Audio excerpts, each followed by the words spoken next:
Hola a todas y todos, mi nombre es Gina Norambuena, coordinadora de comunicaciones de la Escuela de Psicología UC.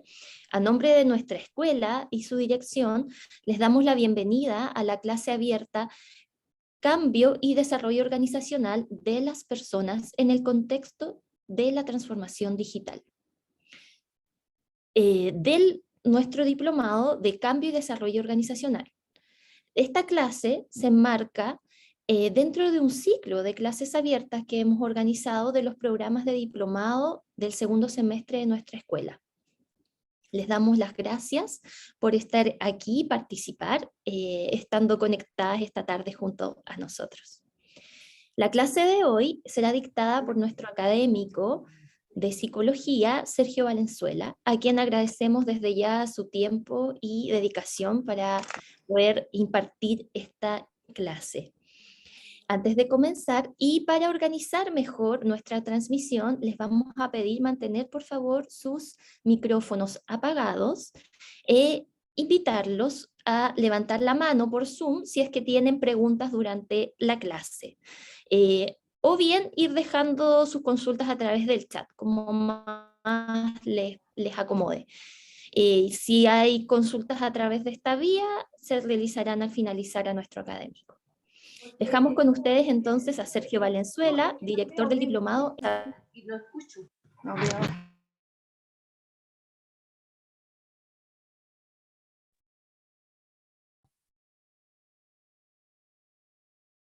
Ya, Gina, te muteaste. Pero, te ¿y muteaste. la cámara? Es que realmente lo único que puede estar por cámara son las personas que exponen. Ya. Entonces, finalmente lo traen con el computador. Ya. Gina, ahora sí te escuchamos. Te había muteado. Sí, puede ser la conexión, pido las disculpas al respecto. Sí. Bueno, como les comentaba entonces, vamos a dejar con ustedes a Sergio Valenzuela, nuestro director de este diplomado en Cambio y Desarrollo Organizacional, profesor de nuestra Escuela de Psicología UC y de la Escuela de Administración UC, PhD in Industrial Organizational Psychology, CSPP San Diego, USA, y psicólogo de la Universidad de Chile y director del diplomado además en Liderazgo Laboral UC. Con ustedes entonces el profesor Sergio Valenzuela. Muchas gracias, Gina, por la presentación y la introducción a esta clase abierta. Muy buenas tardes a todos y a todas. Bienvenidos y bienvenidas. Espero que esté muy bien. La clase de hoy día tiene dos propósitos, ¿no? Uno es abordar, por supuesto, la temática del tema, ¿no? El cambio y el desarrollo organizacional desde las personas en contexto de transformación digital.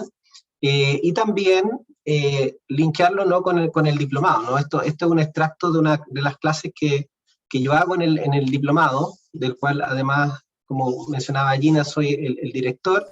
Entonces contarle un poco las cosas que hacemos en algunas de estas clases que son bastante entretenidas, ¿no? Una de estas es una simulación de Harvard que hacemos en Change Management, y que está un poco anclada en uno de los modelos que les voy a presentar hoy día, que es bastante interesante. Entonces, esta clase tiene dos objetivos. No está redactado como objetivo de aprendizaje, sino más como objetivo de la sesión, ¿no? Para acomodarlo un poco a esta idea de clase abierta, y que no lo vamos a monitorear, no lo vamos a evaluar, sino que es una clase abierta. El primero es contextualizar la transformación digital como un cambio o un desafío desde las personas, ¿no? O un desafío de cambio para las personas. Y el segundo objetivo de la sesión es comprender un modelo de cambio a las personas, muy, muy sencillo, bastante conocido, y aplicarlo, ¿no? a cómo debiéramos implementar proyectos de transformación digital dentro de las empresas y las organizaciones, pero pensando en cómo cambiamos las personas, ¿no? Esto en muchas organizaciones, el desafío de la transformación digital se ha visto como algo tecnológico, como un nudo tecnológico, pero en realidad si le damos una vuelta, y esto es parte de lo que voy a exponer hoy día, si le damos una vuelta, lo tecnológico, la plataforma, el cambio del modelo de negocio, todo lo que sea más técnico respecto a lo tecnológico, al final del día lo más fácil, ¿no? Lo que hay que determinar es si es factible o no es factible, ¿no? Pero el desafío realmente que queda, ¿no? Es cómo las personas se adaptan a estos cambios tecnológicos, cómo las personas se integran, cómo se coordinan, cómo aprenden nuevas capacidades, nuevas competencias para operar en este nuevo escenario, en estos nuevos contextos, ¿no? más marcados por lo digital. Y ahí necesitamos, por supuesto, para que la transición sea efectiva, no necesitamos saber cómo cambian las personas, ¿no? Entonces, esos son los dos objetivos para la sesión de ahora. Contextualizando, estamos en lo que se denomina la Revolución Industrial 4.0. Probablemente algunos se acuerdan del colegio, ¿no? Que no me acuerdo si era en octavo, pero por ahí en alguna parte de la enseñanza básica se hablaba de la revolución, se pasaba a la revolución industrial, ¿no? Entonces, cuando hablamos de la revolución industrial, yo por lo menos me acuerdo del colegio y yo digo, Revolución Industrial 4.0 y ¿cuál era la otra? ¿No? Si yo sé la del colegio, ¿no? La de Revolución Industrial, donde el hito era la invención de la máquina a vapor. Bueno, esa es la primera revolución industrial, ¿no? Cuando las personas pasan del campo de trabajar con sus manos, ¿no? con mucha fuerza física, a la mecanización, ¿no? Donde hay energía hidráulica, donde la máquina a vapor permite hacer desplazamiento de cosas, ¿no? Y esa es la primera revolución industrial, ¿no? Una segunda revolución industrial se produce con la producción en masa, ¿no? Facilitado, por supuesto, por la electricidad, ¿no? Y ahí empezamos a ver cadenas de montaje, ¿no? Todas estas líneas de producción en masa. Probablemente tenemos en mente ahí cómo ensamblan un auto, ¿no? Donde van en una cadena, ¿no? Cada maquinaria, ¿no? Poniendo alguna parte de ese auto. La tercera revolución industrial está marcado por las TICs, ¿no? Por las tecnologías de la información y las comunicaciones, por la automatización, la informática en general, el computador. Y hoy día se dice que estamos en una cuarta revolución industrial, ¿no? o la industria 4.0, que se le llama la era de la digitalización, o algunos también le llaman la era de la transformación digital. Y acá, por supuesto que también hay computadores, ¿no? Pero hay otras cosas que se agregan que hacen que esto sea una cuarta revolución industrial, ¿no?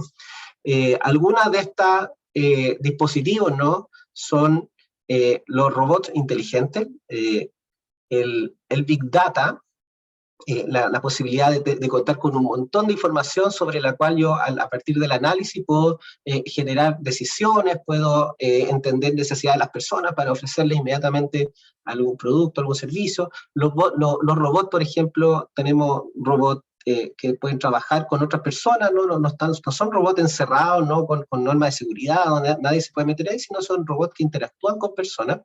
Quizás lo más cercano que vimos en esa línea son los bots en los chats, ¿no? Donde uno ingresa a una tienda, al retail, y aparece alguien que dice, hola, mi nombre es tanto, ¿en qué puedo ayudar? ¿No? Eso es un bot, ¿no? Un robot que tiene respuestas prefabricadas, ¿no? Prehechas, prediseñadas, y con respuestas de acuerdo a lo que uno le vaya a preguntar, ¿no? Eso podría ser lo más cercano. Pero también está todo el tema de la realidad aumentada, donde yo coloco un dispositivo móvil, mi pantalla, sobre la realidad, y veo cosas que no están, ¿no? Y ahí yo creo que la forma de entender y de saber de qué se trata eso es el juego Pokémon Go, ¿no? De hace algunos años atrás, 4 o 5 años atrás, donde andaba todo el mundo cazando Pokémon, ¿no? Eso es realidad aumentada, ¿no? Yo coloco mi celular o mi dispositivo sobre la realidad y veo cosas que no están en la realidad, ¿no? En este caso eran los Pokémon. Pero imagínense ustedes que están en una tienda y quieren ver cómo se ve ese mueble de la tienda en su casa. Entonces ustedes imagínense que ponen la pantalla sobre su living, ¿no? Y ahí ven en la pantalla, no en la realidad, ¿no? Cómo se vería ese sofá o ese sillón que se quieren comprar, ¿no? Eso sería ejemplo de aplicación. Hay muchas otras, ¿no? Pero eso es la realidad aumentada. La impresión 3D, que la verdad es sorprendente, ¿no? Que uno puede imprimir objetos, uno puede imprimir una casa, ¿no? Imagínense una impresora gigante, ¿no? Que pasa para un lado, para el otro, y que va poniendo la primera capa, qué sé yo, los cimientos, y después va construyendo hacia arriba, ¿no? Eso existe, ¿no? Y todos estos dispositivos, si lo piensan bien, revolucionan la forma en que se hacen los negocios, revolucionan las empresas, las organizaciones, revolucionan a veces los procesos que utilizan las organizaciones, o la forma en que se agrega valor.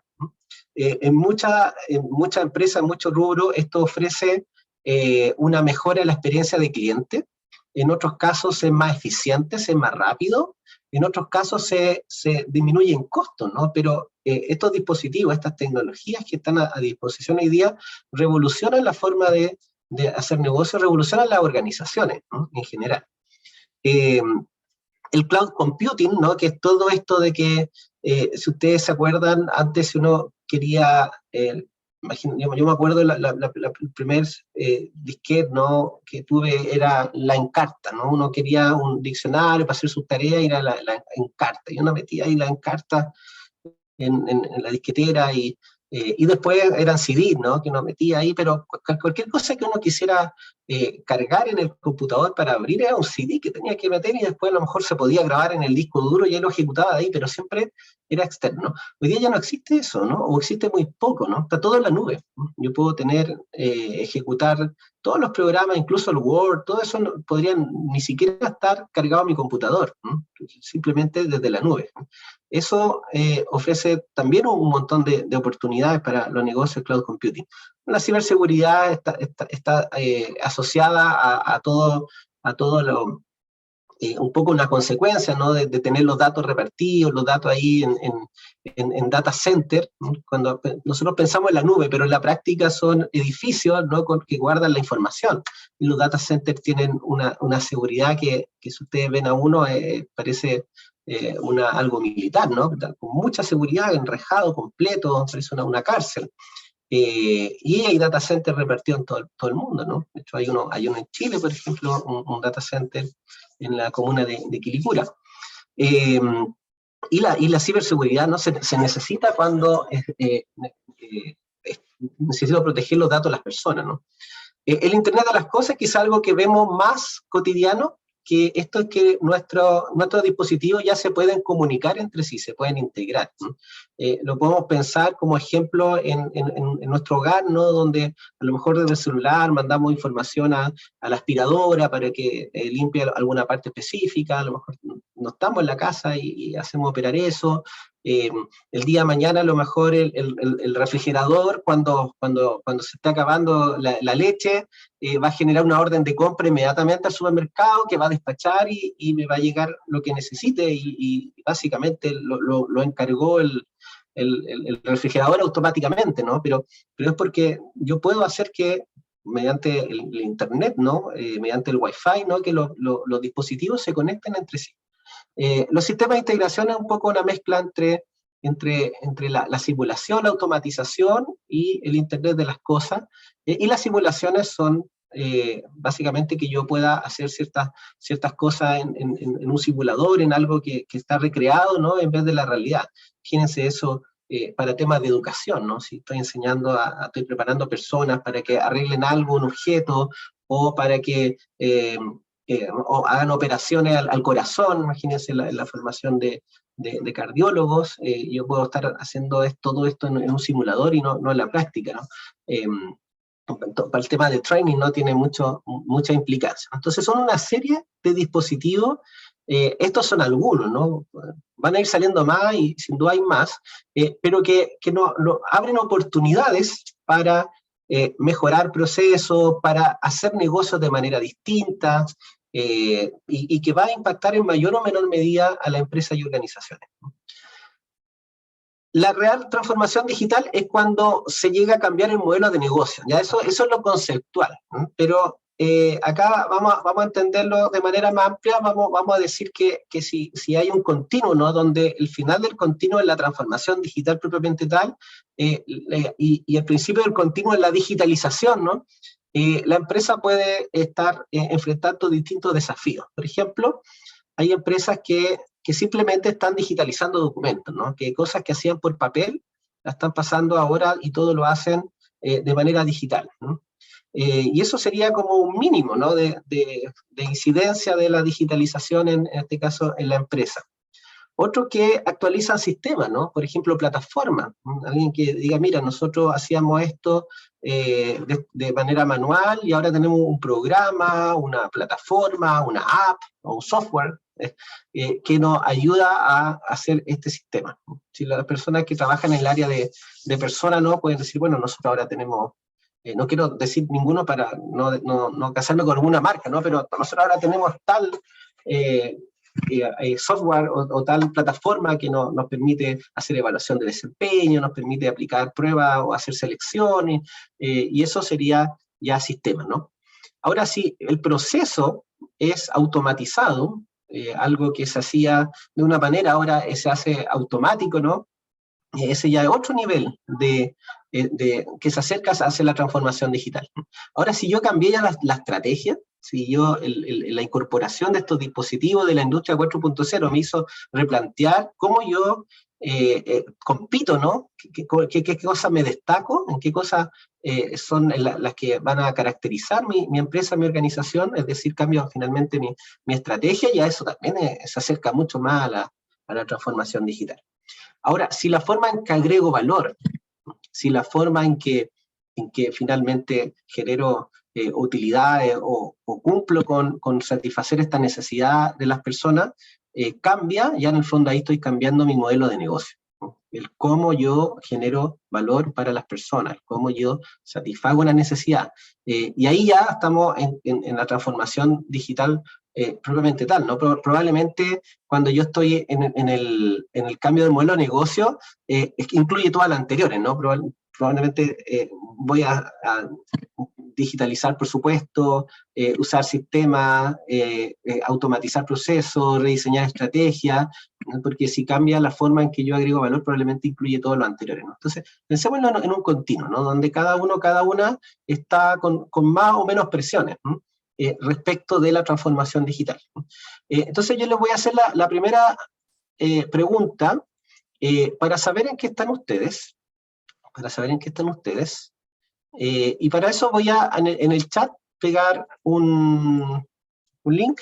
Si ustedes hacen clic en ese link, van a poder ver la pregunta que está en pantalla, y la pregunta es: ¿con qué intensidad ha llegado la transformación digital a mi organización o empresa? ¿Con qué intensidad ha llegado la transformación digital a mi organización o empresa? Esto, reitero, puede ser simplemente mi empresa u organización se han digitalizado documentos, se han actualizado o se empezaron a implementar sistemas de gestión, ¿no? O se ha diseñado nuevos procesos, se han rediseñado procesos, o se ha redefinido la estrategia, o ha cambiado el modelo de negocio, ¿no? Eso puede ser también ya una alternativa, que es la full transformación digital, ¿no? Ya estamos teniendo la primera respuesta, está bastante variado, tenemos muchas, bueno, más personas quizá en menos transformación digital que más transformación digital, pero está bastante parejo, la verdad. Por ejemplo, he hecho esta pregunta en otro programa, y hay mucho más hacia la izquierda, ¿no? Acá, en esta audiencia, por lo menos, hay más personas que están en empresas u organizaciones que definitivamente están replanteando estrategias, cambiando modelo de negocio, o diseño de nuevos procesos, o rediseño de los procesos ya existentes. Y también hay desafíos de digitalización de documentos. Sepan ustedes que esto no es algo exclusivo de lo privado, ¿no? O de la empresa con fines de lucro, ¿no? Esto también es algo que va a tocar el Estado. Hay una ley de transformación digital del Estado donde se les va a pedir a todos los organismos públicos que tengan alternativas digitales para los procesos que realizan, y hay una meta, no recuerdo si el 2024 o 2025, donde esto se tiene que implementar, ¿no? Así que esto va a ser algo en lo que no solo van a estar las empresas privadas o las organizaciones privadas en el futuro, en los próximos años, sino que también el sector público. Y Y muchos de ustedes en sus organizaciones ya están en este desafío, ¿no? Y probablemente eso gatilla el que estén en esta clase. Generalmente en clase, como tenemos más tiempo, yo empiezo a preguntar en qué trabaja, como para hacer una idea. Por tiempo, esa parte me la voy a saltar, voy a seguir con la presentación, no se salgan de acá porque tengo otra pregunta en este Mentimeter. Voy a volver al PPT para seguir la idea. Entonces, el punto que quiero hacer acá, que el primer objetivo de esta sesión, es entender que, ok, tenemos una oportunidad, tenemos una industria 4.0, hay una serie de dispositivos que uno puede utilizar para mejorar procesos, rediseñar procesos, responder de mejor manera a la necesidad del cliente, mejorar tu eficiencia, disminuir costos, o generar una mejor experiencia de cliente, o facilitar tu propia gestión, ¿no? Dentro de la organización, y eso generalmente, y acá la imagen lo refleja, ¿no? Siempre se ha visto como un desafío tecnológico, ¿no?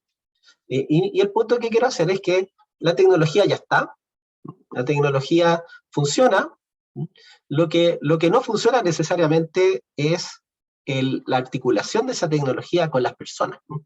Y hay un libro que hace este punto que se llama La falacia de la tecnología, y propone el mismo tema que estoy proponiendo ahora, ¿no? Que cómo las personas, dice, son la real clave de la transformación digital, ¿no? Y es lo que genera el título de esta clase, ¿no?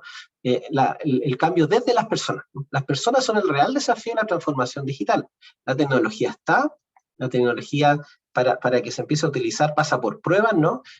Pero después esa tecnología hay que usarla, hay que implementarla, las personas necesitan desarrollar competencias para operar esa tecnología, las personas se necesitan coordinar, se necesitan integrar, y ahí está el real desafío, ¿no? El cómo ven sus resistencias naturales que pueden tener las personas cuando se les cambian las reglas del juego, cuando se les cambian las modalidades de trabajo, cuando se les cambian el equipamiento o las tecnologías o los sistemas con los cuales suelen trabajar, ¿no? Entonces, ahí ese es el primer punto de esta sesión, esas resistencias naturales que tienen las personas frente a un desafío, en este caso de transformación digital, de un cambio que tiene componentes tecnológicos, pueden ser lógicas y racionales, ¿no? Como el costo que puede tener el cambio, a veces incluso costo económico, ¿no? Porque también hay un costo en términos del tiempo, de esfuerzo, el tener que aprender, por ejemplo, si alguien cambió, o llevemos a concreto, ¿no? Imagínense que acá la universidad trabaja con, esto es algo que sucedió, ¿no? Trabajamos con un sistema, y había que al próximo año empezar a incorporar Canvas, ¿no? El nuevo sistema. Los profesores, las profesoras ya acostumbrados al sistema anterior, ¿no? Hay que reaprender todo, pues, y eso es un costo en términos de tiempo, adecuarse. Entonces, lo natural es mostrarse resistente, ¿no? Estar en una zona de confort donde algo nuevo me va a implicar un esfuerzo, ¿ya? Todas esas resistencias son muy lógicas, ¿no? Son muy racionales.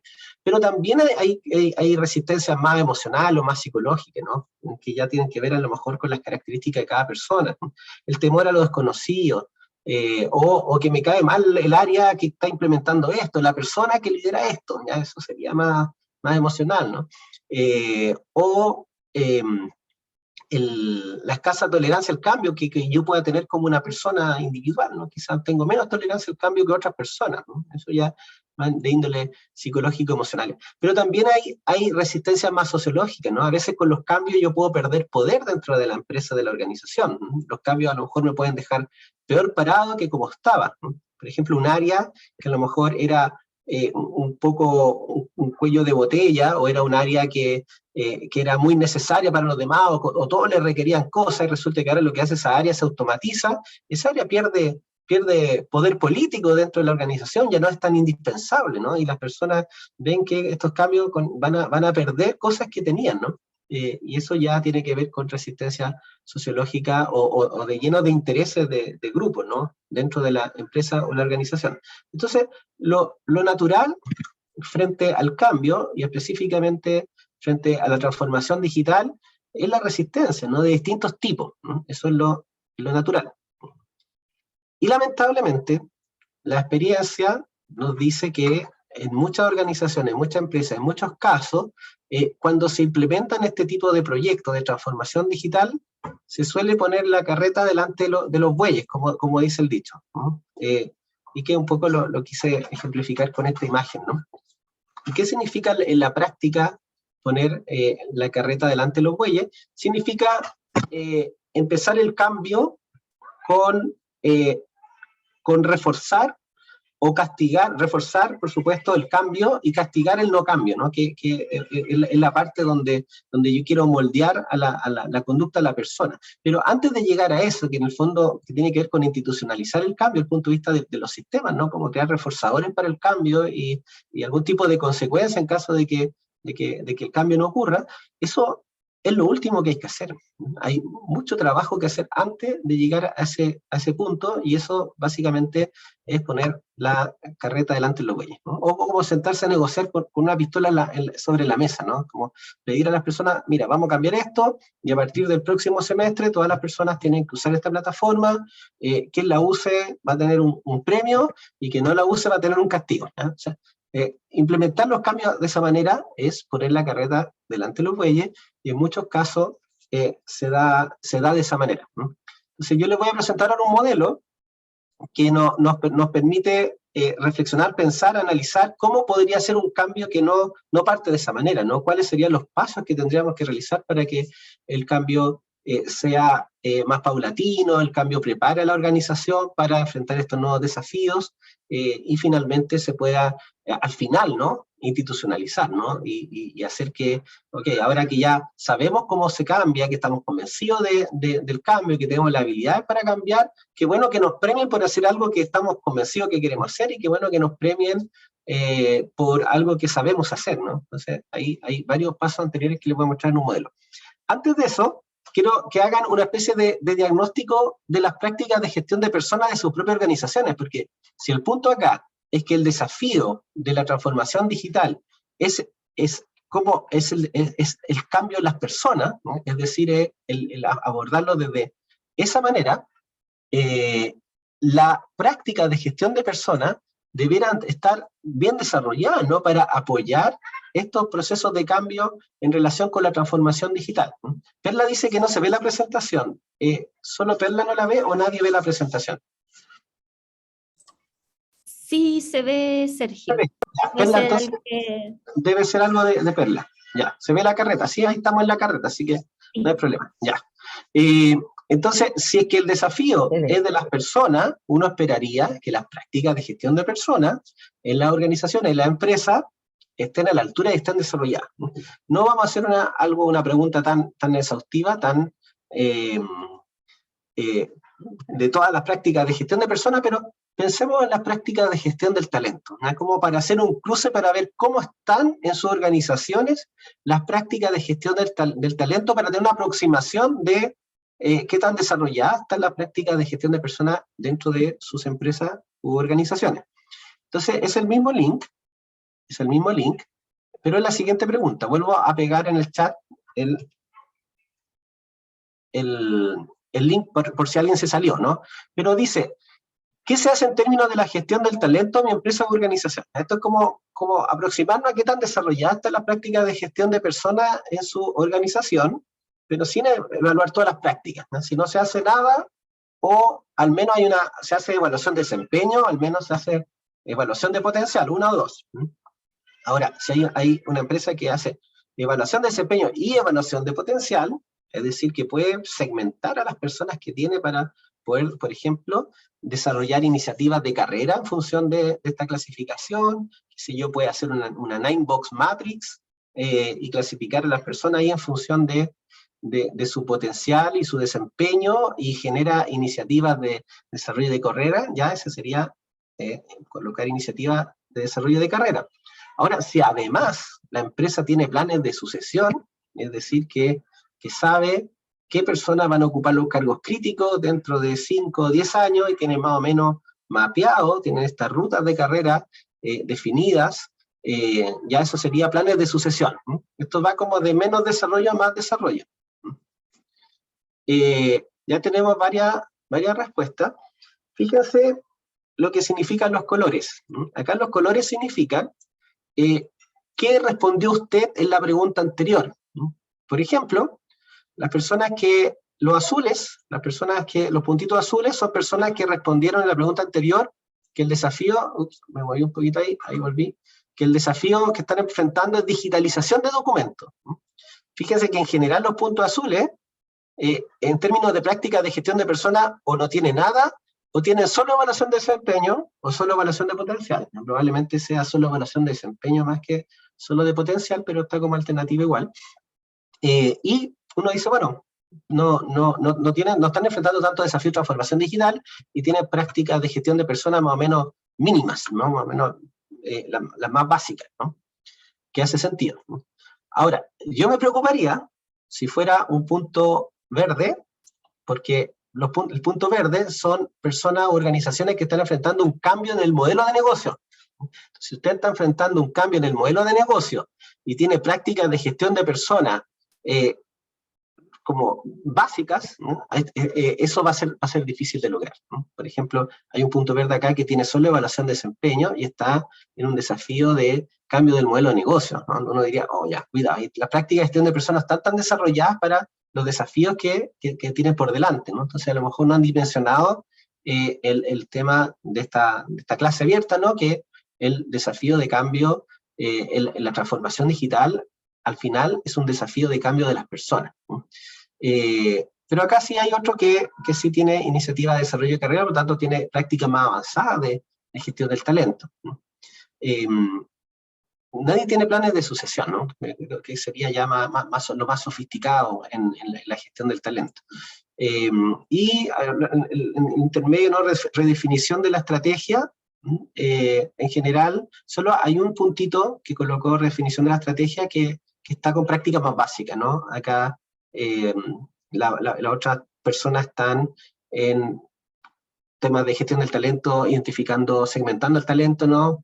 Cruzando desempeño con potencial, probablemente tienen alguna caja de clasificación, como la 9-Box Matrix, o con iniciativa de desarrollo de carrera que ya también es más avanzado. Entonces, ojo con eso, esto es como un breve diagnóstico de, ok, si estoy con desafío de transformación digital y no tengo en práctica de gestión de personas lo suficientemente maduras o desarrolladas para este desafío, voy a estar en problemas, ¿no?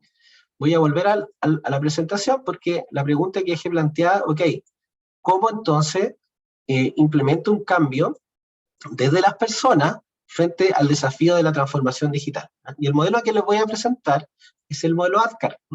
Hay muchos modelos de cambio, de cómo cambian las personas. Este es uno que me gusta porque está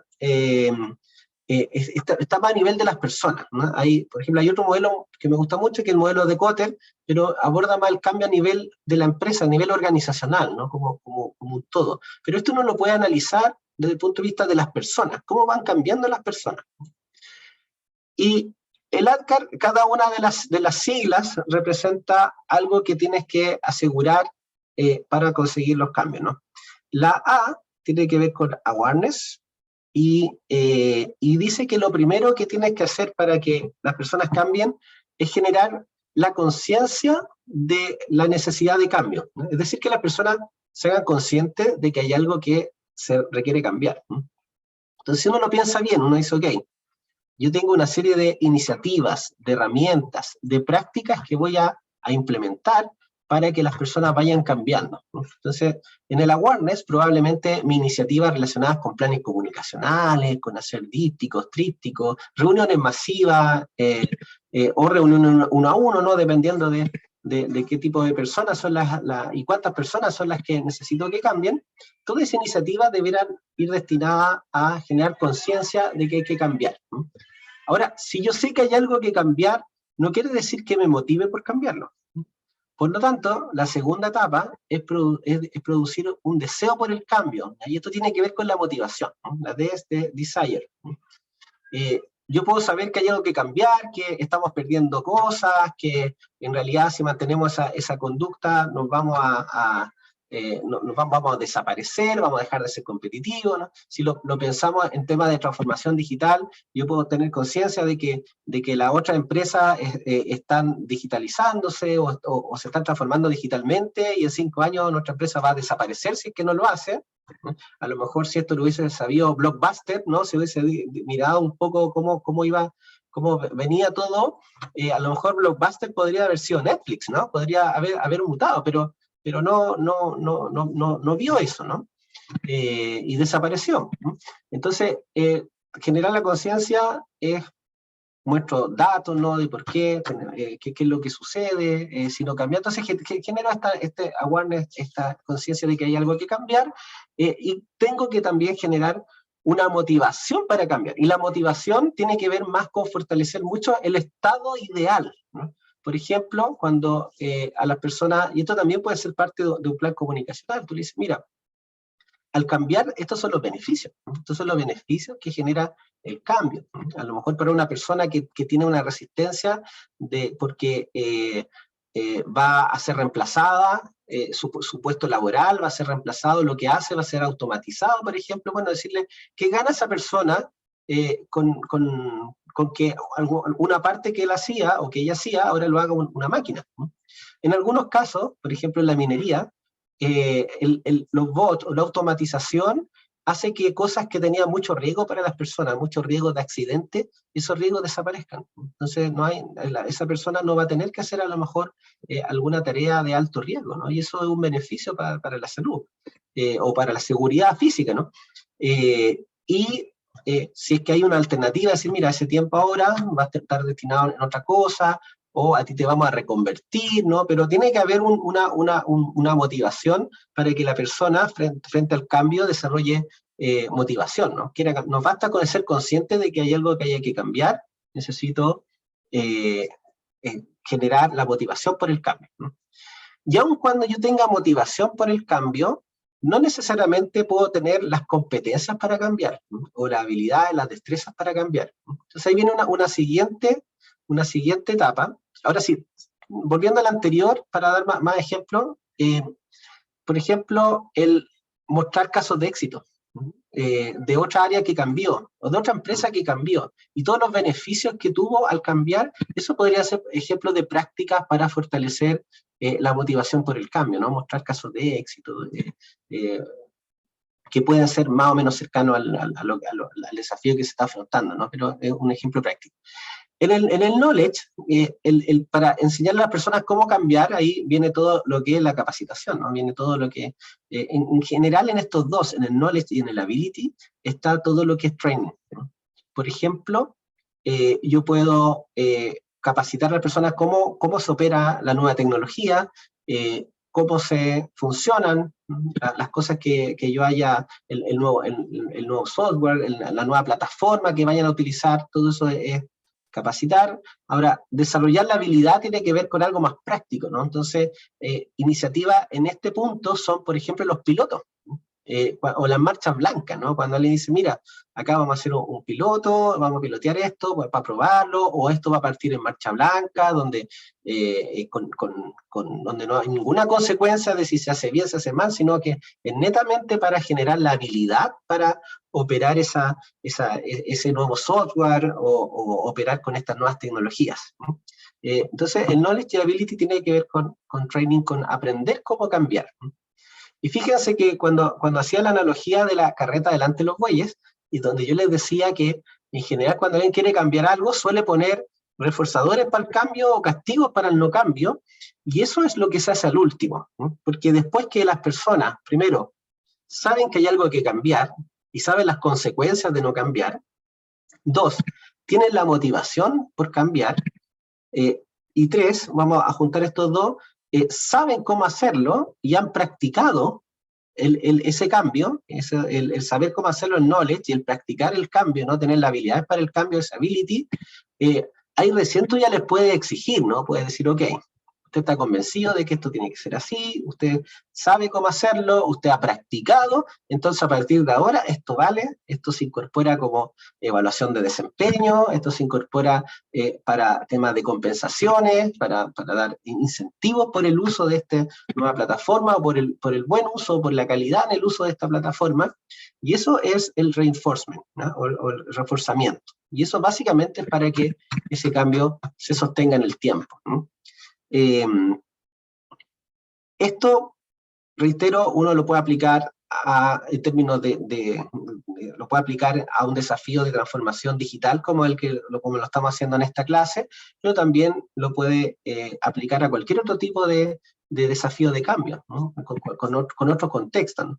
Y lo que uno tiene que hacer es las iniciativas de cambio, que también se le llaman las palancas de cambio, o que son las prácticas, lo concreto que yo voy a hacer, es situarlo, ¿no? Estratégicamente para que vaya apoyando cada uno de estos pasos, ¿no? ¿Y cuáles son iniciativas de cambio, o cuáles son prácticas para el cambio? Reuniones 1 a 1, planes comunicacionales, pilotos que yo pueda hacer, marcha blanca, capacitaciones, y otros que les voy a mostrar a continuación. Todas esas cosas yo las tengo que articular para que las personas vayan cambiando con este desafío de transformación digital, reitero, en el caso de esta clase, pero uno lo puede ver también para otros desafíos de cambio. ¿Qué hacemos nosotros en el diplomado, específicamente en este curso? Este curso se llama Implementación de Estrategias de Cambio. Este es un extracto de ese curso. Nosotros hacemos una simulación de Harvard, que es una simulación en Change Management, y básicamente es un caso, ¿no?, donde usted trabaja como directora de innovación de producto y tiene que convencer a la empresa para que adopte una iniciativa de cambio relacionada con la sustentabilidad, ¿no? Entonces, fíjate que acá el contexto es otro, ¿no?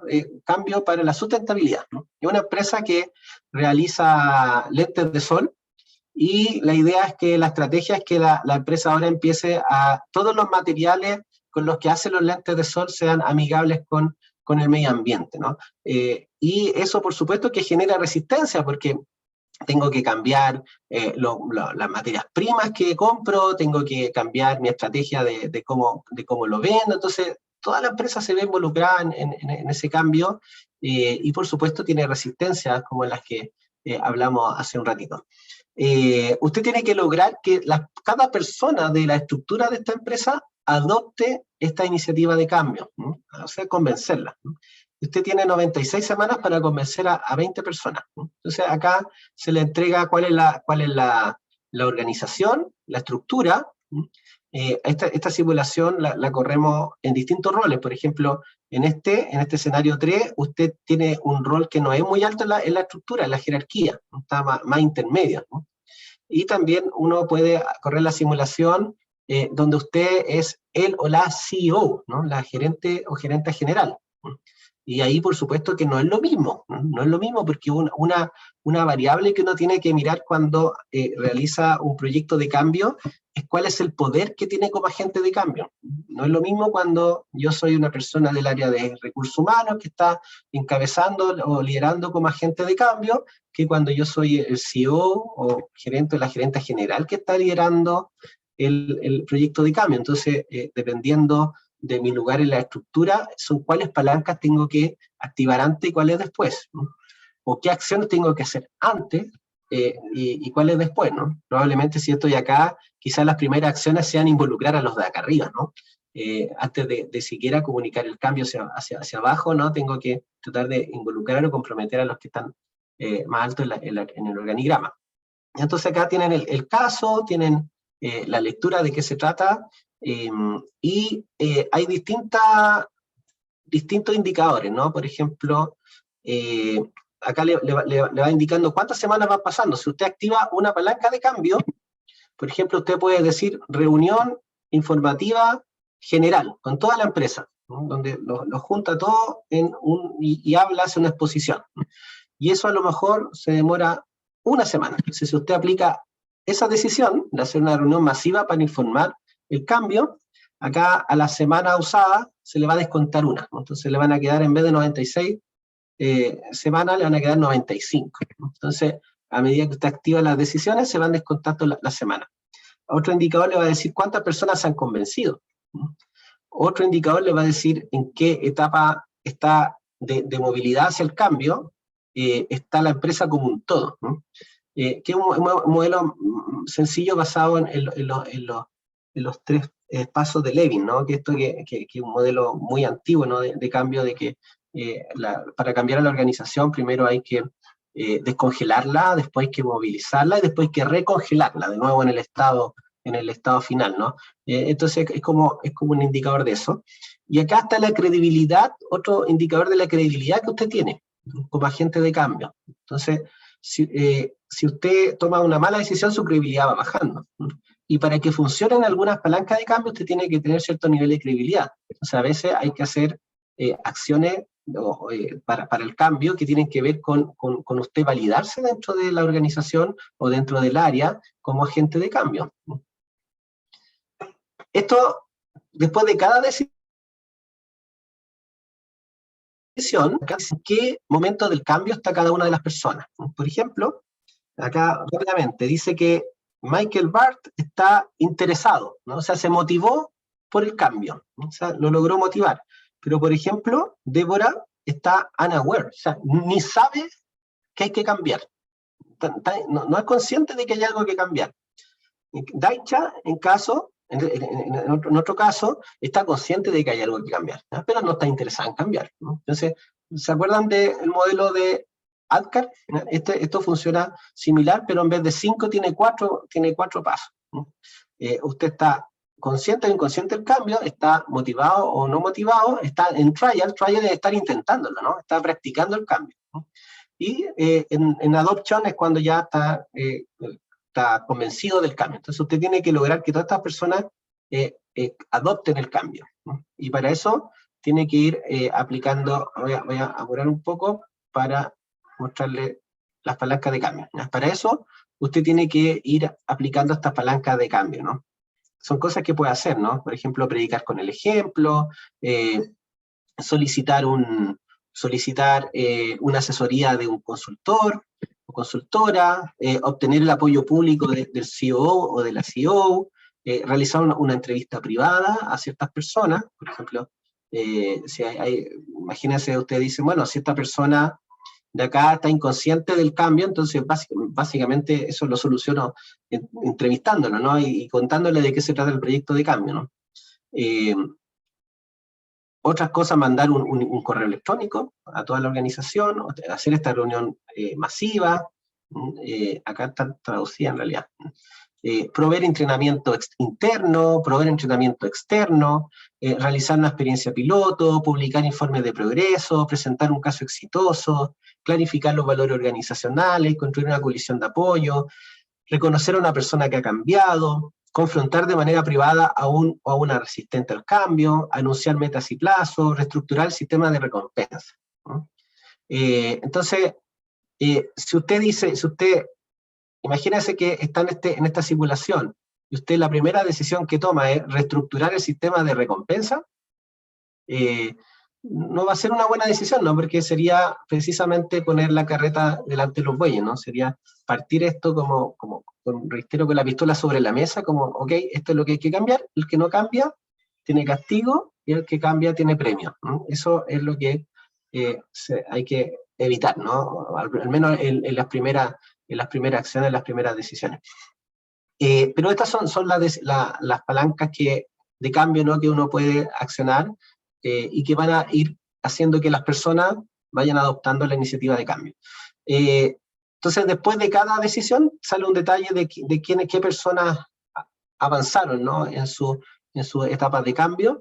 Y además, otra cosa entretenida es que también te da cuáles son las relaciones entre las personas, ¿no? Porque a veces hay alguien que está resistente al cambio y a lo mejor no me va a hacer caso a mí, pero quizás esa persona le haga caso a otra que es su colega, o que es su amigo o su amiga, ¿no? Pero otra persona que tiene influencia sobre esta persona que no la voy a convencer. Entonces, yo puedo ejercer esa influencia de manera indirecta. Entonces, esta simulación te da estas relaciones, ¿no? Por ejemplo, te dice quiénes trabajan directamente, quiénes son amigos, y quiénes tienen ambos lazos, ¿no? Entonces, a veces no es necesario, tú abordas como una persona de la red, y ya con eso puedes conseguir un cambio indirecto en otra persona, porque sabes que es cercana, ¿no? Y son estrategias que en la práctica uno puede utilizar, ¿no? Sobre todo para sumar a las personas que son más resistentes, y que es muy importante que se sumen, ¿no?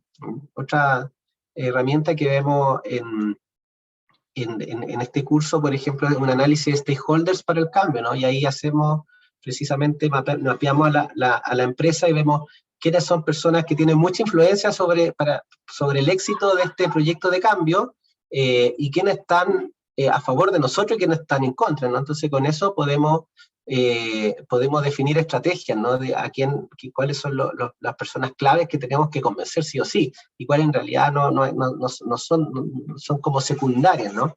Y eso lo hacemos con otra herramienta que es un análisis de stakeholders. Entonces, esta es una de las cosas más entretenidas del diplomado, de acuerdo a los estudiantes que ya han hecho este diplomado, que se hace en este curso que yo hago, y que tiene que ver con esta simulación donde practicamos qué tan efectivos somos implementando el cambio, en este caso en una empresa, una organización que quiere innovar, ¿no? en el diseño de su lente de sol, y a partir de distintos roles, ¿no? Cómo lo tengo que hacer cuando mi rol es intermedio, ¿no? Cuando mi rol es más alto en la estructura, y con algunas otras diferencias del contexto que van a hacer que no las mismas prácticas le funcionen a todos. Víctor comenta en el chat, dice, el cambio debe venir siempre apoyado de las primeras líneas, o puede ser de un equipo o un área específica. ¿Es una afirmación, Víctor, o una pregunta? ¿Estás por ahí, Víctor? Pregunta, ya. Claro, eso depende del cambio, porque depende de tu rol como agente de cambio, porque si tú eres el CEO de la compañía, claro, tú eres la primera línea, ¿no? Ahí probablemente puede ser, comillas, más rápido. También depende, o sea, no solo depende del poder del agente de cambio, también depende de la necesidad del cambio. Hay cambios que se requieren sí o sí, la gente lo está pasando mal, la gente sabe que tiene que cambiar, y ese cambio puede ser más rápido, ¿no? Tiene que ver con la urgencia del cambio, ¿no?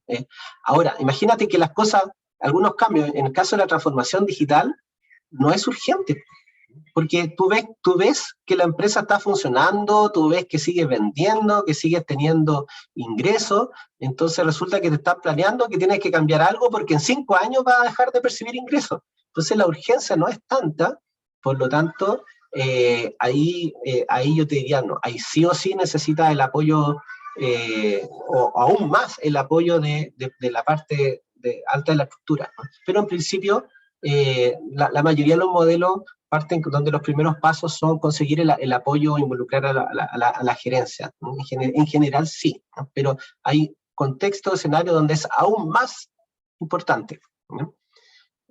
Pregunta Francisco, dice, lo que has visto en tu experiencia, ¿cuán común es ocupar un modelo de gestión de cambio, ADCAR, Potter u otro, para gestionar procesos de cambio en organizaciones en Chile?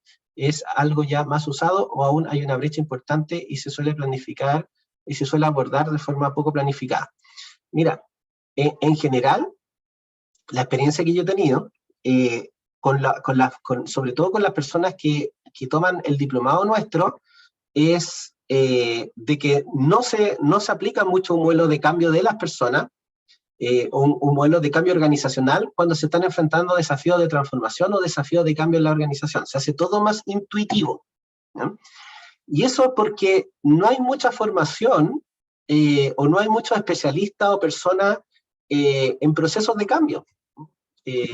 Entonces, eso hace que, no sé, imagínate que el proyecto de cambiar a la nueva plataforma va a estar liderado por ingenieros informáticos, por personas, pero no necesariamente haber una persona experta en cambio, o experta en cambio, que no son comunes, ¿no? Entonces, por esa razón, en general no se aplica un modelo. Entonces, ¿qué es lo que me pasa a mí?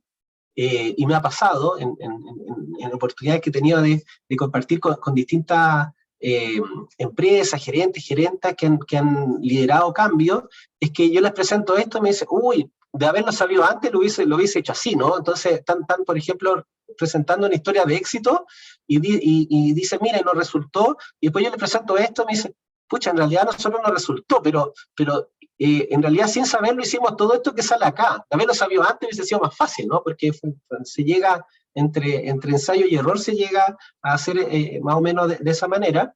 Entonces te hace mucho sentido, te estructura el cambio, el usar un modelo, ¿no? Y ese modelo, por supuesto, que hay que adecuarlo al contexto específico. Ya había algunas cosas que vemos en mi curso, ¿no? De contexto, ¿no? El poder del agente de cambio, la urgencia del cambio, y hay otros factores del contexto que van a determinar. Entonces, el modelo es como un cascarón, ¿no? Y sobre eso más o menos tú puedes ir cambiando en función de la realidad más específica. Por supuesto que hay cambios que en realidad tampoco los puedes planificar mucho, ¿no? Pero sí puedes, reitero, como organizarte como en los grandes pasos, ¿no? que puedes realizar para que ese cambio sea mejor implementado. Abro el espacio a preguntas específicas de cambio, del diplomado, de lo que ustedes quieran.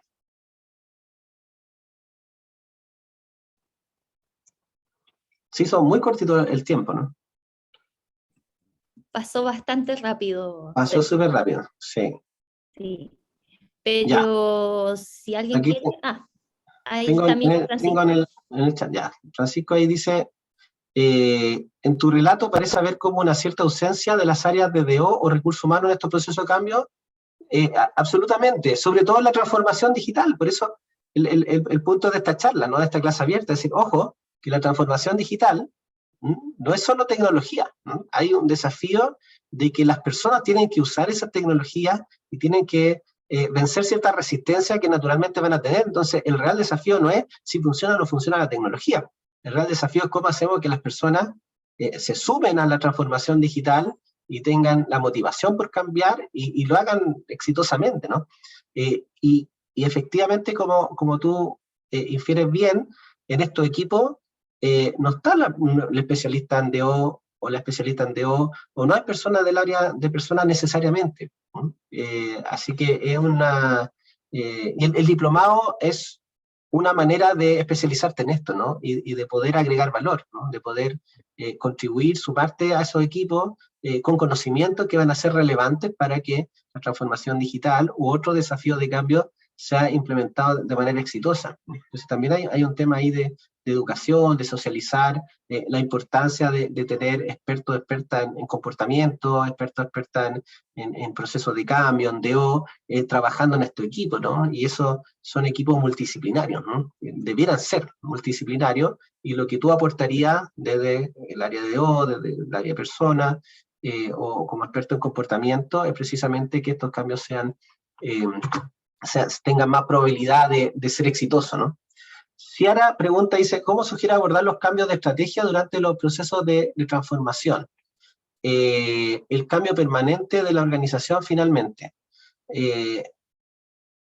Quiero entender bien la pregunta, Ciara. Dice, ¿cómo sugiere abordar los cambios de estrategia? Lo que pasa es que la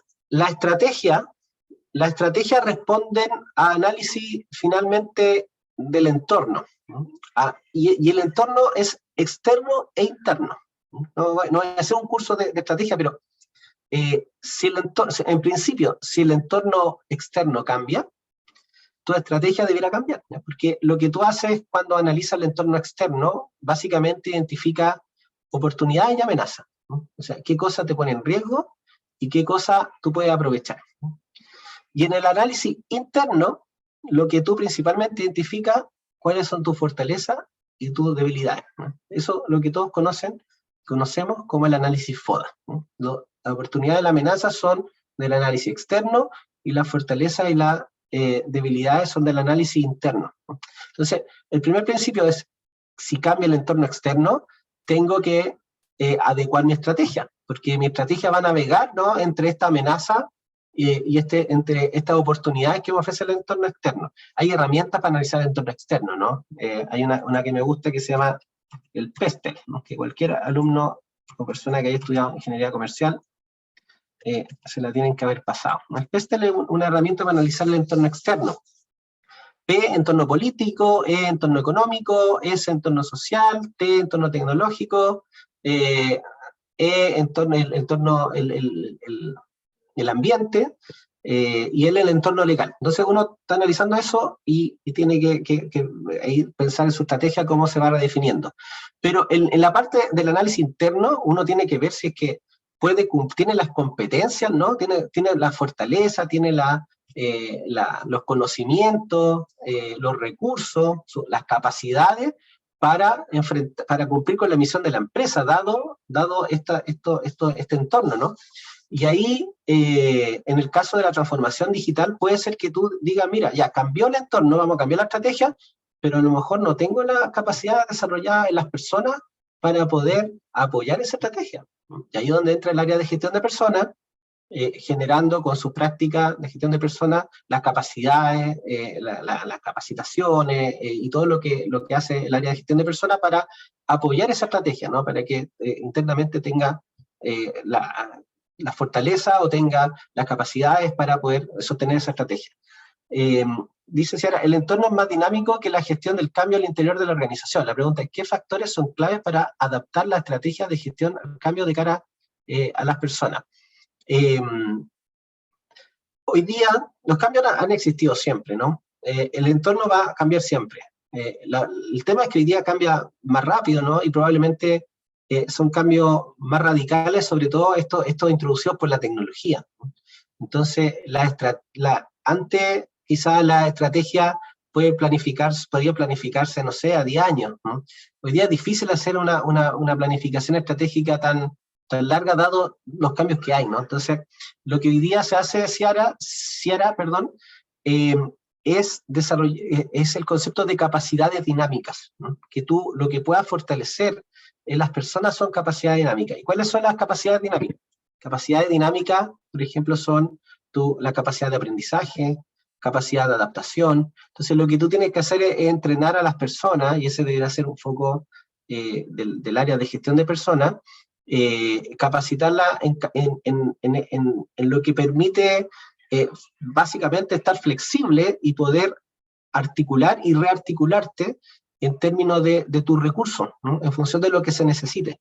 Entonces, más que casarse como con, ya, esto es lo que yo necesito, ser bueno en hacer tal cosa, hoy día es que no, necesito ser bueno en capacidades dinámicas, ¿no? Que son capacidades más plásticas, son más difíciles. Por ejemplo, el tema de la actitud positiva al cambio es una capacidad dinámica, ¿no? Porque eso te permite a ti adaptarte a los cambios o tener una actitud de menos resistencia o positiva frente a los cambios. Si tú culturalmente lo que logras desarrollar en las personas es que los cambios son bienvenidos, es que si no hay cambios esto se pone fome, y que siempre tenemos que estar atentos a cuál es el siguiente paso, dónde vamos a mejorar, eso es una capacidad dinámica, ¿no? Eso no es fácil de desarrollar.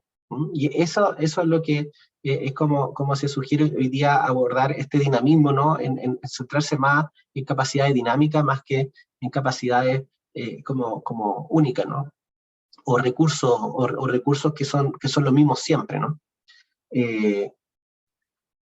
Sebastián dice, tengo el libro Technology Fallacy que recomendó Sergio en formato digital. Si alguien lo quiere, con gusto se lo envío, ¿ya? Ahí da Sebastián, gracias Sebastián, ahí da su correo ahí si alguien quiere en digital ese libro.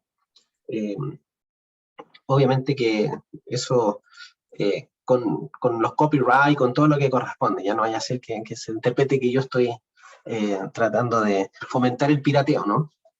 ¿Alguien más tiene alguna otra pregunta? Está la de Víctor también, Sergio, perdón, arriba. Ya, voy a buscarla. Si quieres te la leo. Dice, ¿Ya?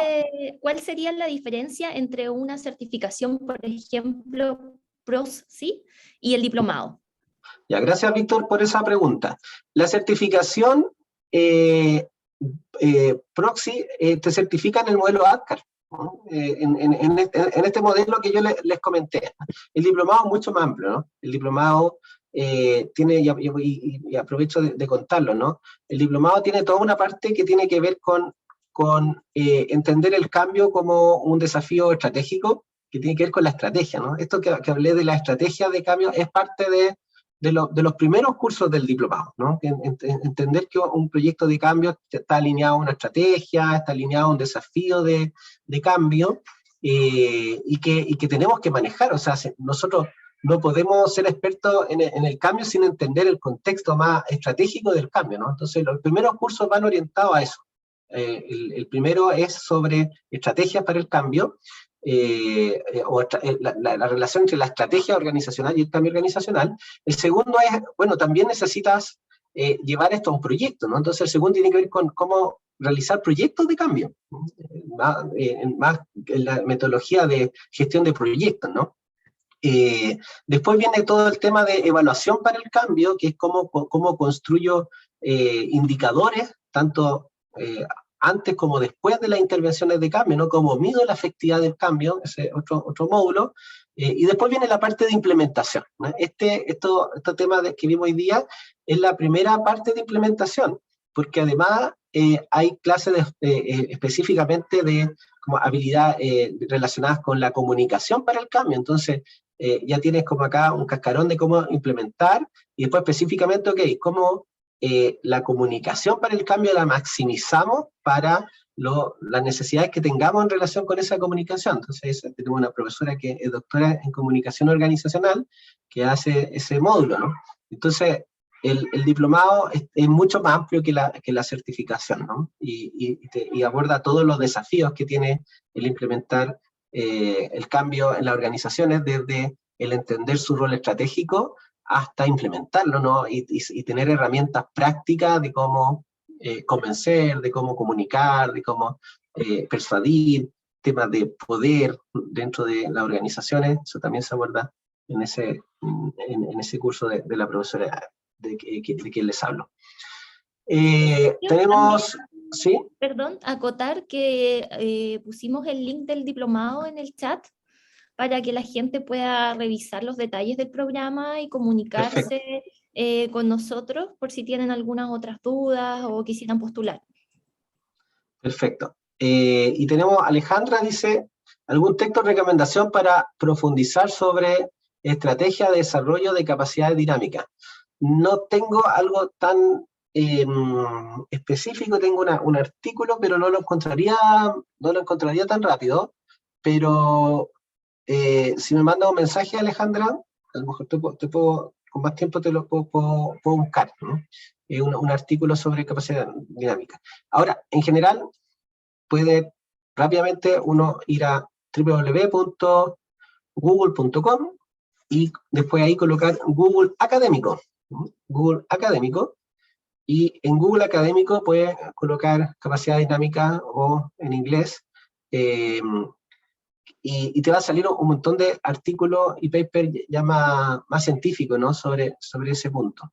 Así que, pero tiene que ser Google Académico, ¿no? Porque si googleas nomás, ahí te va a salir un montón de cosas y muchas cosas que no son muy, no tienen mucho respaldo, ¿no? Pero en el Google Académico, ahí vas a la segura y te salen los PDF, están ahí, ¿no? Y hay algunos que son más de fácil lectura y otros más complejos, pero ahí tú puedes ya hacer un filtro. Además, puedes colocar, solo quiero cosas desde el 2018 en adelante, o sea, puedes decir, ya voy a leer los últimos papers o los últimos artículos sobre capacidades dinámicas, ¿no? Así que ahí esa es la manera más rápida y fácil de buscar información basada en evidencia, ¿no? Información documentada, información a partir de la investigación, de las revistas más científicas. ¿Alguna otra consulta, duda? Sí, ya. Sino para que vayamos como cerrando, sí. Quizás pedirles, aprovechar esta última instancia para pedirle a quienes quieran, por supuesto, prender sus cámaras para que tomemos una fotografía, un pantallazo en realidad. Ya. Sí, de recuerdo. Ya, dejo de compartir yo entonces. Sí. Ya, entonces si dejo de compartir nos vamos a ver todo ahí en las cámaras y tomamos un pantallazo con cámaras prendidas. Ya, ahí veo a Daniel, veo a Trinidad, Marisol, Alejandra, Lucila, Paula, Giovanna, Tatiana. Hola Tatiana, de nuevo Tatiana, ¿cuántos talleres, charlas, cursos tenías conmigo? Mucho, soy tu fan número 1. Claro, qué bueno, pues, qué bueno, me alegro. Cielo, ¿te llamas Cielo? ¿Sí? Sí, Cielo María. Mira, qué bien.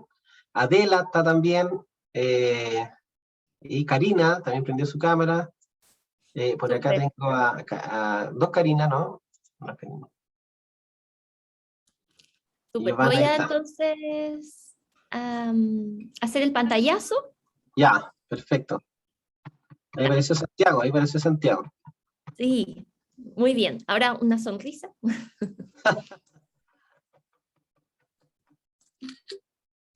Súper. Ahí Ya. sí. Ya, Buenísimo. muchas gracias. Yo por mi parte me despido, gracias por el interés, espero que hayan aprendido algo, o ya sea para la reflexión, el análisis, o algo concreto como un modelo de cambio, ¿no? De cómo cambian las personas. Así que gracias por la asistencia. Muchas gracias a ti, Sergio, por esta importante clase. Estoy segura que más de alguno se llevará algún aprendizaje importante para aplicar en sus trabajos. Entonces, bueno, agradecerles también a ustedes por estar presentes esta tarde junto a nosotros, por haber participado. Como les comentaba, dejamos el link del diplomado en el chat, pero también vamos a subir esta clase en nuestro canal de YouTube de la Escuela de Psicología, que es Escuela Psicología UC, así, todo junto, para que la puedan revivir. También les vamos a mandar a ustedes y a todos los que se inscribieron en esta clase un mail con este video y también el link del diplomado para que puedan consultar dentro de los próximos días. Y también, por supuesto, los invitamos a seguirnos a través de nuestras redes sociales, además del YouTube, ¿no es cierto?, por Facebook, a través de la cuenta escuela.psicologiaUC, por Instagram en Escuela de Psicología UC y por Twitter psicología_UC. Así que muchísimas gracias a todas y todos y, por supuesto, les deseamos una excelente tarde y mucho éxito en lo que se proponga. Chao, que estén bien. Chao. Chao, profe, Chao, gracias. gracias. Muchas gracias por la charla. Gracias, saludos. Saludos. Muchas gracias, chao. Chao, Perla. Chao.